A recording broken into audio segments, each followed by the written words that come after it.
Hi, everyone. I'm Governor Kathy Hochul here at one of my favorite places, bravest in Manhattan. And as part of our budget, we're going to make to-go drinks permanent here in the state of New York. This is great news. The restaurant industry applauding the governor's push now to make to-go drinks permanent in the state.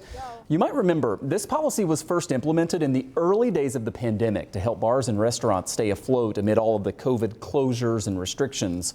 Well, now, thanks to an amendment to the governor's proposed budget, she wants to make it permanent. The State Restaurant Association saying in part in a statement, the entire hospitality industry is thankful that Governor Hochul once again recognizes the important role that drinks to go has played for our businesses. We urge the state legislature to follow suit and make drinks to go permanent. And joining me to talk more about this is Melissa Fleischut, President and CEO of the New York State Restaurant Association. It's great to have you back on the show, Melissa. And I guess just tell us why this has been so successful and helpful to restaurants over the past number of years. So a lot of restaurants have gotten used to offering drinks to go over the last few years, and we've seen that some of the drinks are very popular. Wine with special dinners, margaritas, especially around, Cinco de Mayo or those types of events. And even our favorite Tom and Jerry's out in Buffalo, New York at Christmas time is really popular as a drink to go. And we think it's a great way to help our restaurants come back from what is continuing to be a very difficult time. Yeah, the statement you issued, we read part of it there. It also said that your members face increasingly slim profit margins. What are some of those biggest issues facing the restaurant industry today?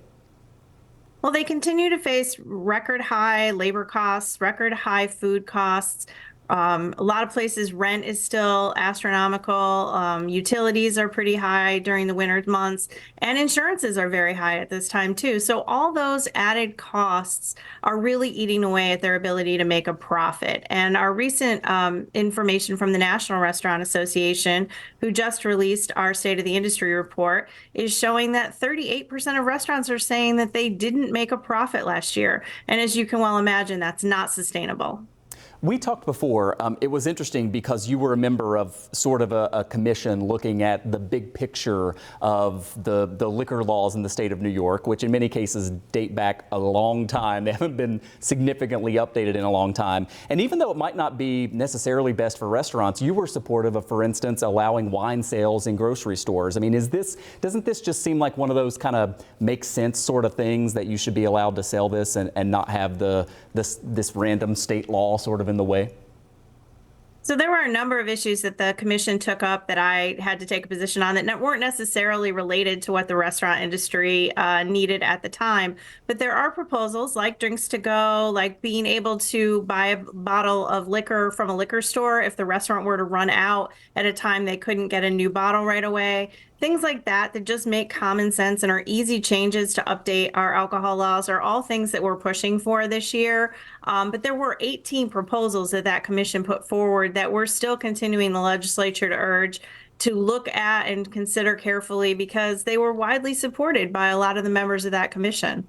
Yeah, absolutely. I have about a minute left, Melissa. I also want to bring up the one fair wage bill, which would phase out the sub-minimum wage for tipped workers. I know that you're very in tune with what's happening in Albany. I mean, how do you think that's being received?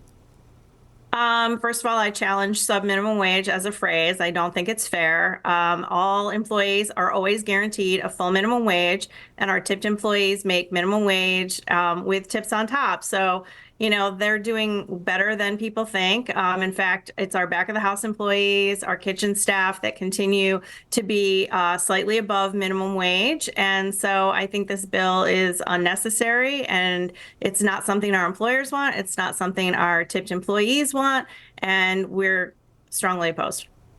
Yeah, those back of the restaurant jobs are the ones that are really, really difficult. I know we've talked about that a lot. Melissa Fleischut, President and CEO of the New York State Restaurant Association. Always great to see you, Melissa. Thanks for coming back on Voices. Thank you, Michael.